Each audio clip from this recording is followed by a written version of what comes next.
Hi, hello, namaste. Welcome back to StarTalks. I'm your Shilpa Deshiti. So today in this video, we will learn how to calculate your test for one mean. Okay. Till now we have done that one proportion and two proportion. Now we will check how to calculate for one mean. Okay. So the question is given on the screen. A stenographer is there. So she claims that she can type 120 words per minute. Okay, so we have to test whether that is acceptable or that is rejected. Okay, and the mean value is given and your standard deviation value is given. Mean value is given as 116 and standard deviation as 5, and the number of trials which is made on the basis of which we will accept or reject is 100. So n value is 100. So we have all the values. Mu value is 120. So what we have to write first, remember you have to write your null hypothesis and your alternative hypothesis. So what is a null hypothesis? H naught equals to mu H naught. So it is one mean. So that is the reason we are writing it as mu. Mu H naught equals to 120 is equal to 120. Okay, because she is claiming that she can type 120 words per minute. So that is the reason equal to 120. Then what is H1? H1 is not equal to 120. So we are alternated. It means that opposite to your null hypothesis.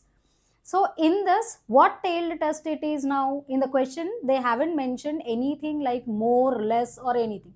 They told that in order to find out whether we can accept or reject. Okay. So it means that it is, yes, it is two-tailed test. Okay. So it is a two-tailed test. Done.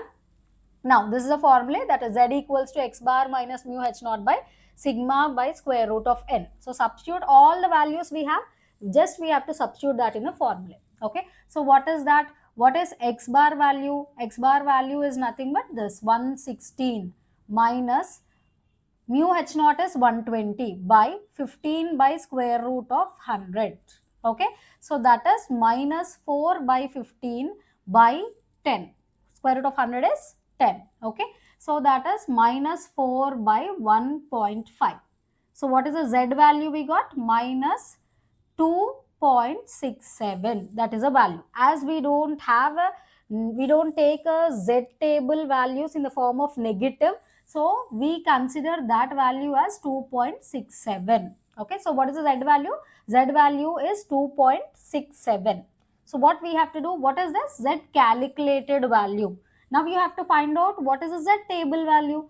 So in the two-tailed test, in the table, check in the table, in that two-tailed test, at which level of significance?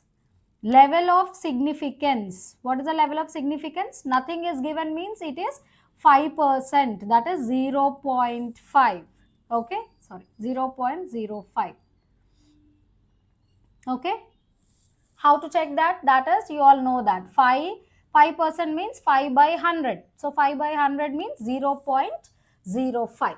So at 0.05 level of significance, what we have to check there? That is at two-tailed test. What is the z table value? That is 1.96 is a z table value. Okay, now write down there, the z calculated value is 2.67. So it is greater than the z table value. So if z calculated is greater than the z table value, then the null hypothesis is rejected. Okay, so it is rejected. It rejected means the claim of the stenographer is rejected, that she cannot type 120 words per minute in the 100 trials of basis. Okay, so for this you just draw the graph, how it will be in this way. So what is this? This is 0. Next, here we will take the value as 1.96. So let me take here 1.96, as it is a two proportion, in two ways we will have the value there. Okay, so this is minus 1.96. Done. This values what we are having. So this region what we have is your acceptance region, and the region out of this is your rejection region. Okay, thank you. Subscribe and share the video with your friends.